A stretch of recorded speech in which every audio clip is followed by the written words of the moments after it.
Assalamualaikum warahmatullahi wabarakatuh. Alhamdulillah wa syukrulillah wa la hawla wa la quwwata illa billah.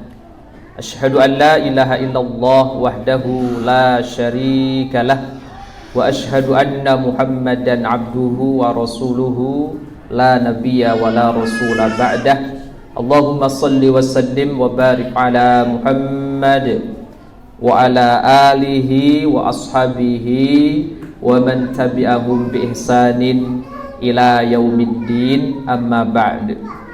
Yang kami hormati Bapak Rudi Astomo, pengawas madrasah. Yang kami hormati Ustadz Waludin, Kepala MTS Miftahun Najah, para Ustadz Ustadzah Miftahun Najah yang kami muliakan. Alhamdulillah, siang hari ini patut bersyukur kepada Allah Subhanahu wa Ta'ala atas limpahan rahmat, hidayah dan inayahnya kepada kita semua, sehingga pada siang hari ini kita bisa hadir, dipertemukan oleh Allah di majelis ini dalam keadaan yang baik, sehat walafiat. Alhamdulillah. Mudah-mudahan Allah Subhanahu wa Ta'ala senantiasa terus mencurahkan, menambahkan nikmatnya kepada kita semuanya. Amin ya rabbal alamin. Salawat dan salam mari senantiasa kita sampaikan, kita sanjungkan kepada baginda Nabi Muhammad sallallahu alaihi wasallam beserta keluarga beliau, sahabat-sahabat beliau, para tabi'in, para tabi'ut tabi'in, dan kita semua selaku umat beliau yang insya Allah senantiasa setia mengikuti sunnah-sunnah beliau. Mudah-mudahan kelak di yaumil qiyamah kita mendapatkan syafaah dari beliau. Amin ya rabbal alamin. Para ustadz-ustadzah yang dimuliakan oleh Allah Subhanahu wa Ta'ala, pada kesempatan siang hari ini mohon izin menyampaikan pembinaan sekaligus sosialisasi rencana tindak lanjut teknis manajemen penyelenggaraan pondok pesantren dan madrasah. Kenapa harus direkam? Untuk tugas. Bapak Ibu yang dimuliakan oleh Allah Subhanahu wa Ta'ala, langsung saja pada kesempatan siang hari ini ingin menyampaikan sosialisasi berkaitan dengan manajemen penyelenggaraan pondok pesantren, khususnya kita tekankan pada manajemen keuangan pondok pesantren di Pondok Pesantren Modern Miftahun Najah dan Madrasah Miftahun Najah khususnya. Bapak Ibu yang dimuliakan oleh Allah Subhanahu wa Ta'ala, poin materi pelatihan yang kemarin kami dapatkan ada 5 sebenarnya. Yang pertama adalah konsep dasar manajemen, yang kedua manajemen pendidikan pesantren, yang ketiga manajemen fasilitas pesantren, yang keempat manajemen keuangan pesantren, dan yang kelima manajemen kewirausahaan pesantren. Dan ini semuanya insya Allah nanti perlahan-lahan akan kita aplikasikan di Miftahun Najah secara umum, baik unit formal maupun non formalnya insya Allah. Tapi pada kesempatan kali ini sesuai dengan rencana tindak lanjut yang kami buat, kita akan fokus pada manajemen keuangan pondok pesantren. Dan ini insya Allah nanti yang langsung aplikatif yang kita lakukan selama ini di Miftahun Najah, baik unit MTS maupun MA. Ustadz-ustadzah yang dimuliakan oleh Allah Subhanahu wa Ta'ala, manajemen pesantren artinya mengatur agar seluruh yang terkait dengan pesantren berfungsi secara optimal dan dalam mendukung tercapainya tujuan pesantren itu sendiri. Jadi pengertian manajemen pesantren, karena kita adalah pesantren modern dan juga mungkin juga nanti disebut kombinasi begitu sekaligus ada unit formal, maka sebenarnya kalau kita menyebut Miftahun Najah itu tidak bisa dipisahkan antara pesantren dan madrasah, yang formal maupun tidak formal. Karena visi Miftahun Najah dulu adalah memang integrasi gitu ya, mengintegrasikan antara pesantren dan sekolah umum, dan dalam hal ini adalah madrasah. Ada 3 jenis pesantren di dalam undang-undang pesantren. Yang pertama adalah pesantren klasik salafiyah, Dan ini fokus pada kitab klasik, kitab kuning, tidak ada muatan formal sama sekali. Dan yang kedua, pesantren modern atau kholafiyah atau juga disebut asriyah. Dan ini yang kita ambil sebagai nama Miftahun Najah. Apa? Ma'had Miftah An-Najah Al-Asri Al-Islami. Nah, nama asriyah dari kata ini. Sehingga ada kata modernnya di situ. Atau yang ketiga, pesantren campuran atau kombinasi, mengkombinasikan antara klasik dan modern itu sendiri. Tidak tahu sebenarnya Miftahun Najah itu yang asriyah atau kombinasi, atau kombinasi nggak jelas gitu. Sukanya yang campur-campur ya, es campur, tahu campur, apa lagi. Nanti silahkan didefinisikan Miftahun Najah yang mana. Yang jelas bukan yang klasik, karena klasik itu hanya kitab kuning gitu aja ya, tidak ada muatan umumnya. Fungsi pesantren ada 3. Yang pertama fungsi pendidikan, yang kedua fungsi dakwah, dan yang ketiga fungsi pemberdayaan. Maka kita nanti dikatakan pesantren yang berfungsi adalah pesantren yang melaksanakan 3 fungsi ini sekaligus, tidak salah satu. Maka harapannya ke depan Miftahun Najah memfungsikan pesantren dengan 3 fungsi ini. Yang pertama fungsi pendidikan, sudah kita niatkan bahwa pendidikan di sini adalah formal non formal jadi satu kesatuan integral, sehingga anak-anak yang di pesantren Miftahun Najah akan mendapatkan semuanya gitu ya, semuanya. Kalau orang tua tanya ijazah ada gitu ya, ijabsah juga bisa gitu ya. Artinya dua-duanya nanti kita fasilitasi di Miftahun Najah. Yang kedua fungsi dakwah. Fungsi dakwah ini fungsi mendakwahkan ajaran agama kita, yaitu Islam rahmatan lil alamin, kata Pak Rudi gitu ya. Wasatiyah, apa Pak? Moderat Pak ya. Moderasi beragama gitu ya. Islam rahmatan lil alamin, Islam wasatiyah, yang itu kemudian kita dakwahkan. Jadi punya visi, punya fungsi pesantren kita adalah untuk dakwah.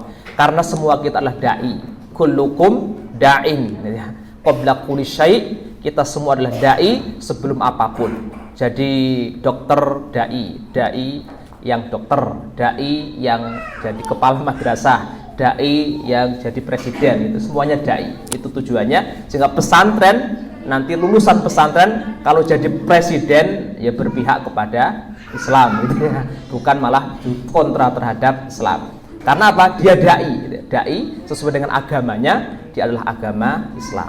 Yang ketiga fungsi pemberdayaan, dan ini tidak kalah penting. Maka nanti dengan fungsi pemberdayaan ini pesantren kita yang terintegrasi dengan madrasah benar-benar nanti bermanfaat untuk umat, untuk seluruh umat manusia di sekitar kita khususnya, dan meluas, sehingga kita punya dua hal besar yang harus selalu kita lakukan. Yang pertama tarqiyah itu pembinaan internal gitu ya. Yang kedua adalah tausiah itu bukan tausiah ya, perluasan ya, horizontal. Kalau tarqiyah itu adalah vertikal, kita pembinaan internal gitu ya. Kemudian yang kedua tausiah, perluasan. Jadi perluasan medan dakwah kita ke masyarakat sekitar, baik bidang ekonomi, sosial, dan lain sebagainya, sehingga pesantren itu menjadi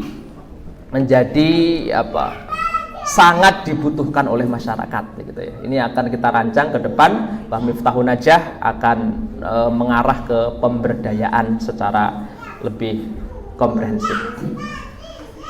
Yang berikutnya kita sampaikan rukun pesantren, arkanul ma'had, itu ada 5. Kalau ini nggak ada berarti bukan pesantren. Nah gitu. Arkanul ma'had ini di Undang-Undang Pesantren, Undang-Undang Nomor 18 Tahun 2019. Jadi kalau antum ingin mendirikan pesantren, rukunnya ada 5 gitu ya. Kalau ini enggak, berarti bukan pesantren. Sehingga Miftahun Najah ini pesantren ora gitu. Tapi yang pertama kiai, bukan ikiai. Kiai. Ya mau nggak mau nanti Ustadz Rizal harus jadi kiai gitu ya. Ustadz Kamto harus jadi kiai gitu ya. Maka kiai di sini apakah harus 1 orang? Saya mengatakan tidak. Nah, gitu kan. Semua ustadz di sini jadi kiai, ya, Pak Rudi jadi gurunya kiai, pengawasnya kiai gitu. Yang jelas ini kiai artinya memang sebagai rukun pesantren, sehingga kalau kita nanti ingin bikin pesantren, mau nggak mau ditanya kiainya siapa atau pengasuhnya siapa. mudirnya siapa, harus ada. Meskipun belum pantas ya ora apa-apa, dipantes-pantes gitu ya. Dipantes-pantes gitu ya. Ini yang pertama. Yang kedua, santri mukim, harus ada santri yang mukim. Kalau tidak ada yang mukim, tidak memenuhi unsur pesantren. Kan santri ini oke tapi ngalong kabeh. Nah, itu bukan pesantren. Seperti IT itu bukan pesantren, kecuali kalau ada yang mukim. Kemudian yang ketiga, ada pondok atau asramanya. Karena mukim ya disiapkan tempat pondok atau asramanya. Dan yang keempat, ada masjid atau musolanya. Kalau tidak, bukan pesantren juga. Ini ada musolanya enggak?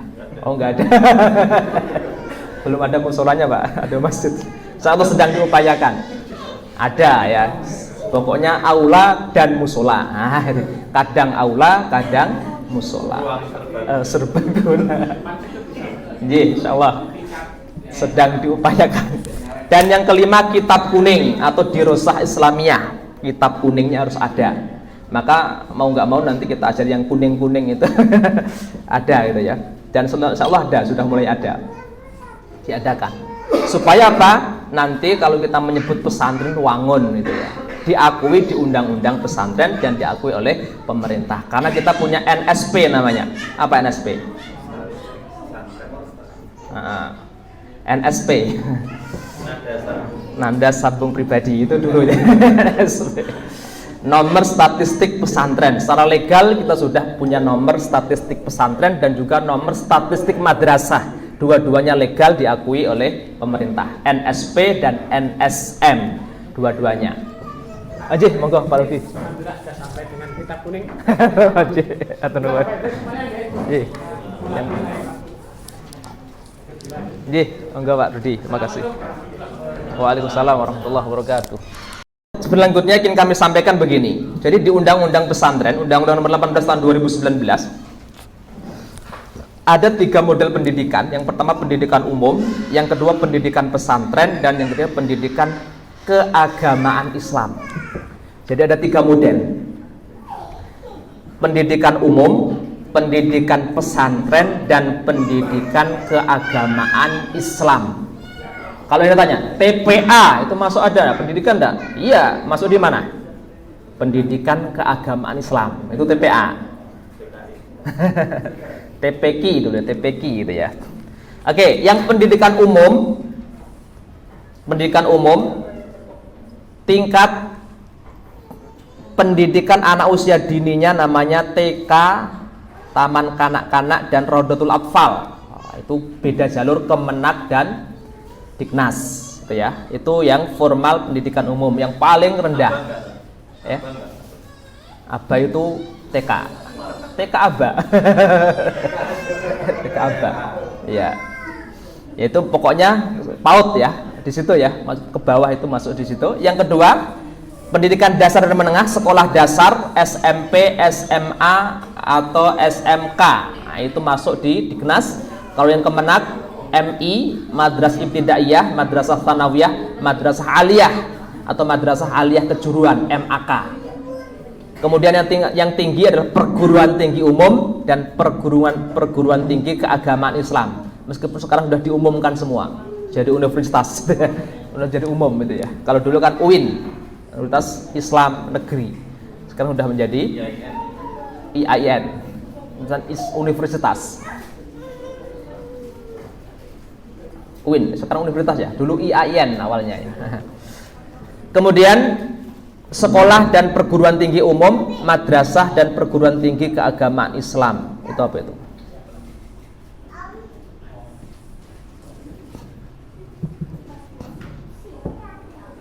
Kemudian yang pendidikan pesantren.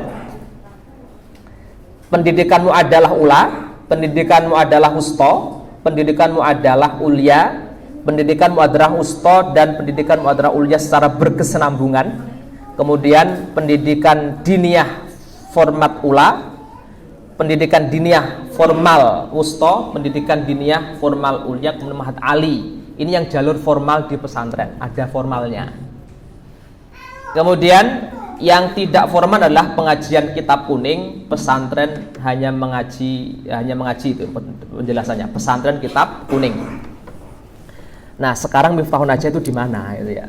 Kira-kira di mana ini? Umum, pesantren yang mana? Yang formal atau non formal? Enggak jelas toh. Jelas. Formal, nek formal nanti harus jelas ini kurikulumnya, ada usto, ula gitu kan. Kita belum ada.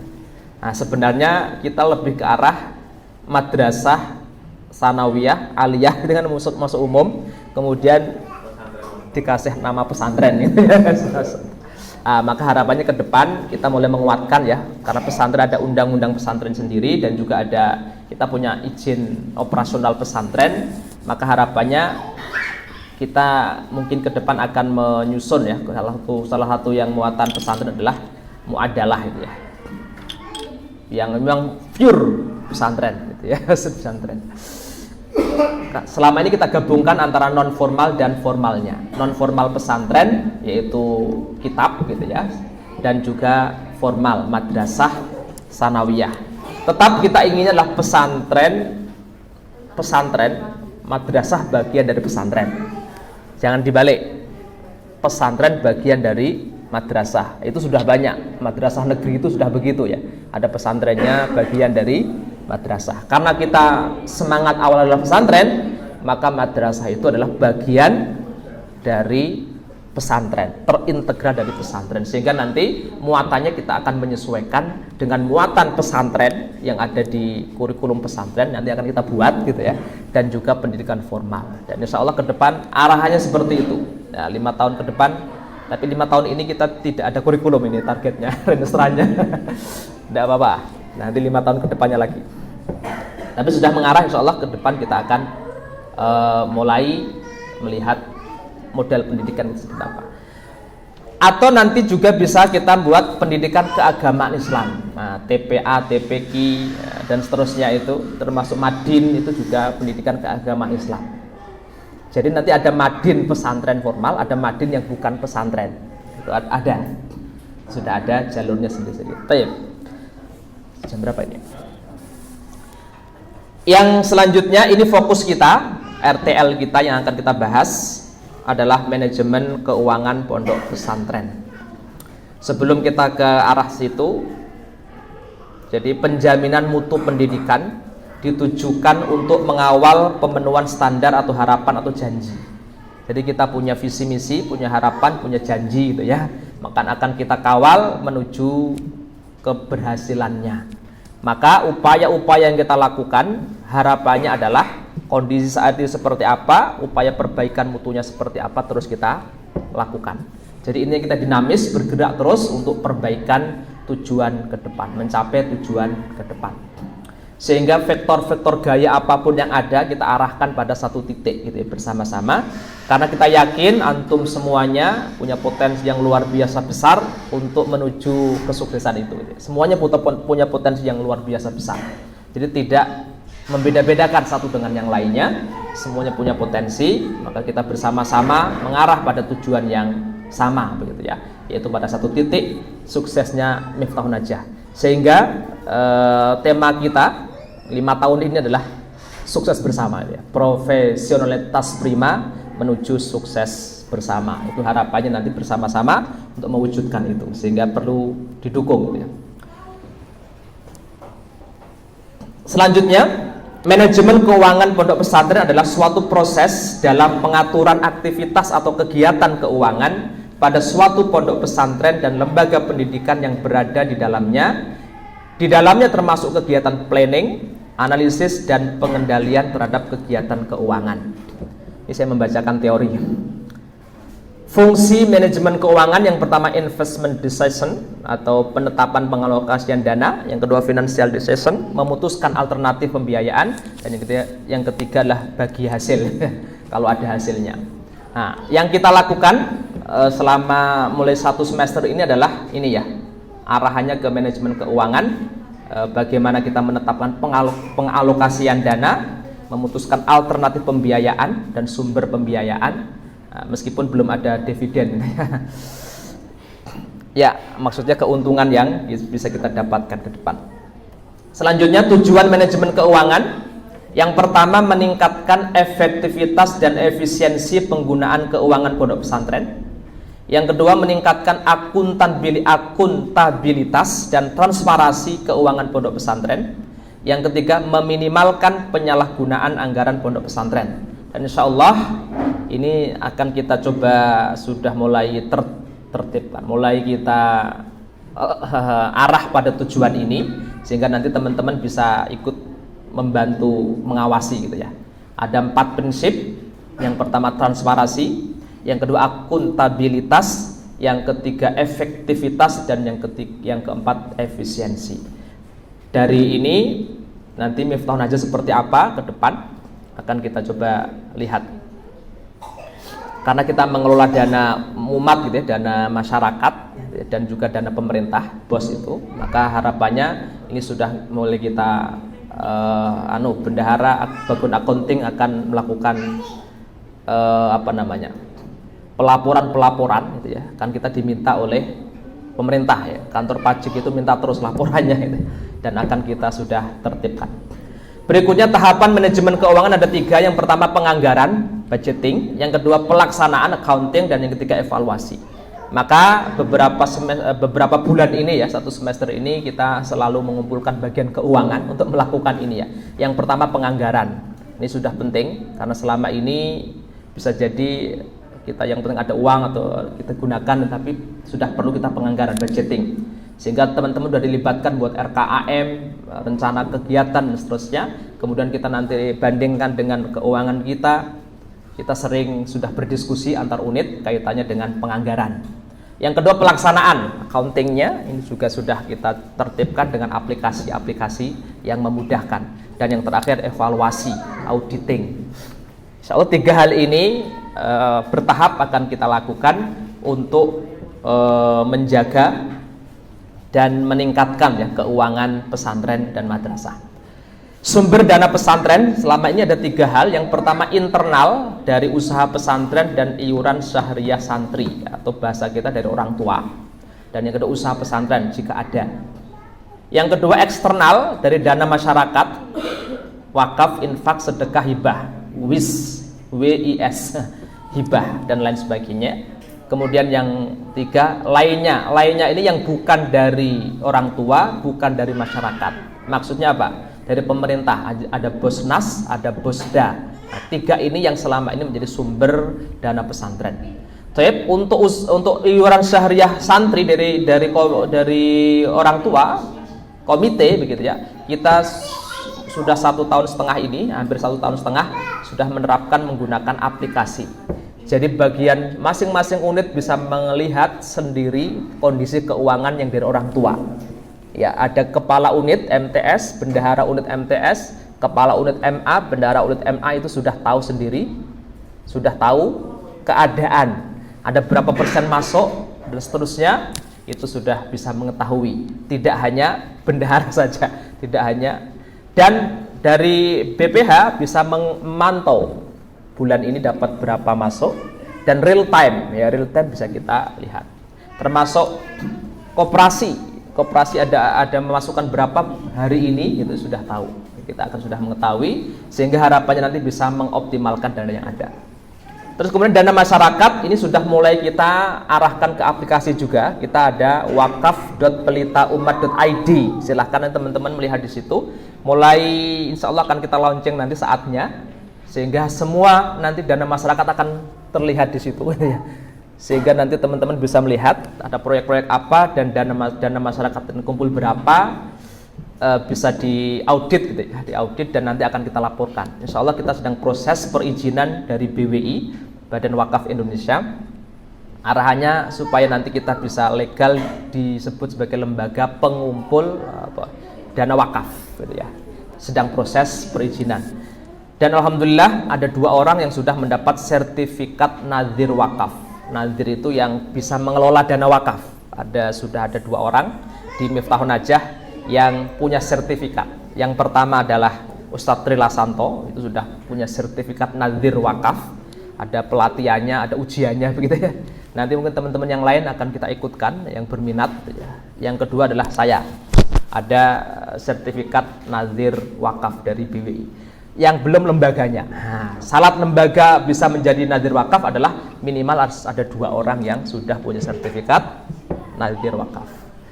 Karena pengelolaan wakaf ternyata luar biasa rumit gitu ya.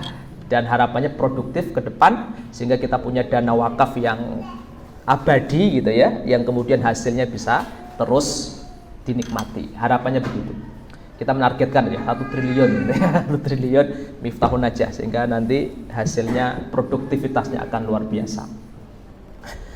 Prinsip pengelolaan yang pertama, hemat, tidak mewah, efisien dan sesuai dengan kebutuhan teknis dan yang disyaratkan. Yang disyaratkan, bukan isyaratkan. Terarah dan terkendali sesuai dengan rencana, program dan kegiatan, terbuka dan transparan, sedapat mungkin menggunakan kemampuan atau hasil produksi dalam negeri. Ya, kalau yang nomor 4 ini, insya Allah lah. Terakhir sebelum kita ke Miftahun Najah, studi kasusnya, laporan keuangan. Kenapa ini kita beberapa akhir-akhir ini minta laporan keuangan gitu ya, ke bendara? Karena ada sesuatu yang bisa kita harapkan bisa nanti perbaikan. Yang pertama sebagai alat untuk mengetahui kinerja dan kondisi keuangan pondok pesantren, khususnya di unit-unit madrasah. Yang kedua sebagai dasar untuk menyusun perencanaan operasional pondok pesantren. Dan yang ketiga sebagai dasar pengambilan keputusan. Yang keempat sebagai alat untuk mengendalikan pondok pesantren. Yang kelima alat pertimbangan dan pertanggungjawaban pada pihak eksternal. Nah, karena kita sudah disorot pihak eksternal, khususnya kantor pajak, kantor pajak, maka perlu ada laporan-laporan keuangan. Dan nanti kalau kita sudah punya legal dari BWI, dan itu lebih lagi kita harus mempertanggungjawabkan dana masyarakat yang dikelola. Jadi orang tua bayar syahriah itu dana masyarakat maksudnya. Maka yang di negeri itu luar biasa Bu ya. Yang di negeri ya, itu luar biasa. Yang swasta kayaknya masih nyantai. Tapi harapannya ke depan semuanya bisa terkontrol dengan baik. Terakhir, prinsip manajemen keuangan Miftahun Najah. Dasarnya tetap 4, transparansi, akuntabilitas, efektivitas, efisiensi. Untuk mewujudkan prinsip tersebut, Ponpes Modern Miftahun Najah menggunakan CSN, Cash Management System, dari Bank BSI dan aplikasi pembayaran EduPay. Ini sementara ya, nanti bisa berkembang kita dengan aplikasi yang lain. Yang jelas dari aplikasi ini nanti kita bisa saling mengontrol. Jadi CMS kita ada 3 kita, di BBH, kemudian di unit, kemudian di unit MTS, unit MA. Itu ada CMS-nya masing-masing. Di unit MTS yang bertanggung jawab adalah kepala unit dan bendahara. Ya, sebagai approval dan makernya bendahara, approvalnya kepala unit MTS. Di MA juga ada kepala MA sebagai approvalnya. Approval itu maksudnya alur uang bisa keluar masuk itu yang menyetujui adalah kepala unit, dan yang makernya adalah bendahara unit MA. Sedangkan di BPH approvalnya adalah direktur dan makernya adalah accountingnya bendahara BPH. Apa nanti fungsinya? Fungsinya adalah untuk kontrol. Sebenarnya kita punya uang tidak sih? Nanti kepala langsung tahu. Oh, uangnya menipis. Saya juga bisa melihat. Jadi nggak usah dikasih tahu, sudah tahu. Kecuali yang diambil di dompet gitu ya. Kalau masih di rekening, saya bisa tahu. Oh, uang bulan ini masih. Sehingga kalau ngomong uangnya habis, utang, nggak mungkin itu. Saya sudah tahu ada duit gitu ya. Sehingga nggak perlu diomongin, sudah tahu. Kecuali kalau sudah diambil semua gitu ya, dan nggak dibelanjakan. Nah, itu nanti baru minta laporan gitu ya. CMS fungsinya begitu untuk transparansi, uang yang masuk dan keluar bisa terkontrol dengan baik. Sehingga kita bisa aman bulan depan bisa gaji. Sudah tahu gitu. Perlu sumber dana yang lain, nggak bisa gaji gitu ya. Nanti THR ada enggak, itu nanti bisa kita lihat sekarang gitu ya. Kira-kira begitu. Tip ini yang sudah dapat ya. Blok diagram manajemen keuangan Miftahun Najah begini. Jadi bagian keuangan BBH Yayasan nanti share ke bendara unit 1 itu MTS, dan share ke bendara unit 2 MA. Kemudian masing-masing ada RKA, rencana kegiatan dan anggaran. Ini sudah kita mulai, kita terapkan mulai semester ini. Sudah mulai ada RKA yang ke komite berapa rupiah nanti dilaporkan begitu. Kalau sebelumnya tidak, sebelumnya belum ada karena seadanya ini. Kemudian aplikasinya di BPH ada CMS BSI, nomor rekening atas nama PPM Miftahun Najah, satu rekening. Yang kedua ada EduP1, itu nanti adalah akun rekeningnya MTS. Ada MB itu mau seperti mobile banking tapi untuk lembaga. Ya, seperti mobile banking untuk lembaga, unit 1. Kemudian EduP2 adalah EduP-nya MA dilengkapi dengan mobile bankingnya unit 2 atau CMS unit 2 MA. Kemudian satu ada portal BOS, ini khusus BOS. Dari khusus BOS langsung lewatnya ke unit, tidak ke BPH, langsung ke unit. Jadi nanti kalau ada masalah dana BOS, jangan tanya ke saya gitu ya. Tanyanya ke kepala unit masing-masing gitu ya. Alur pembayaran selama ini, bendahara unit input target pendapatan, terbitkan tagihan di edup.miftahunajah.my.id. Kemudian orang tua cek tagihan di ortu.miftahunajah.my.id atau di aplikasi Android, di Play Store ya ada Miftahun Najah, OnePass Miftahun Najah. Kemudian transfer pembayaran. Kemudian bagian keuangan memeriksa keadaan dana masuk dan realisasi, baik di unit maupun di PPH. Ini alurnya seperti itu. Kalau dana masyarakat nanti silahkan di wakaf.pelitaumat.id, silahkan bisa diakses dan bisa wakaf suka-suka dan sudah insya Allah sudah real time gitu ya, pakai virtual account, bank apapun ada, termasuk bisa GoPay dan seterusnya. Terakhir, perlu diketahui teman-teman, alur penggunaan dana di Miftahun Najah, sumber dana orang tua atau wali semua masuk di CMS BPH. BPH itu representasi yayasan itulah ya, di tampungan utamanya. Kemudian sumber dana donatur juga sama, ke masuk rekening BPH. Sumber dana dari BOS atau BOSDA langsung ke unit masing-masing. Nah, ini alur masuk dananya. Jadi ada 3 sumber ya tadi. Dari orang tua, kemudian masyarakat itu masuk ke BPH, rekening unit BPH atau tampungannya di BPH. Kemudian sumber dana BOS dari pemerintah langsung ke unit, tidak lewat BPH gitu ya. Berikutnya, yang sumber dana keuangan BPH nanti tugas bagian accounting mentransfer ke bendahara unit 1, ke bendahara unit 2, ke bagian dapur, ke bagian pembangunan, payroll. Payroll itu kafalah bulanan. Itu langsung dari BPH. Dengan syarat dan ketentuan berlaku gitu ya. Dan satu lagi sekarang ditambah langsung ke koperasi. Ini masih skema lama. Sekarang koperasi kita pisah dari unit, jadi tidak di unit, langsung ke BPH.